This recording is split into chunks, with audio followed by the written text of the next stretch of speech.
เบิ่งชื่อบิ๊กมาวันห้ามถึงนุ้งเลยลาย ถ้าได้มันถึกราคามันถึงถ้าได้ดึงฮะ หาพัน โอ้ขานี่ก็ย่างไว้เท่ โอ้ยลิ้นด้วย เขามายังไงนะฮะ ประมาณยังสุกที่ยันยังเรามีผ่าอยู่นี่ที่ปบไปใช่ดินี่ฮะเบาเข้าดู เออ 4 โมงตรง อ่ะบ้างนะ จะเอาอะไร โอ้ปืน จะสิเอาไอ้สิเอาไอ้มันมีลูกปืน2 อีจะสิเอามันราคา5 วิจะเอาวะ โอ้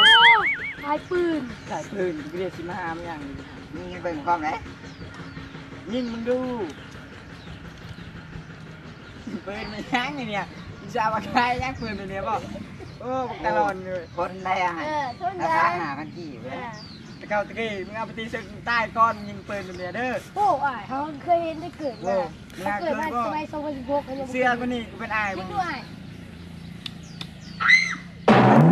บอกเช่นกัน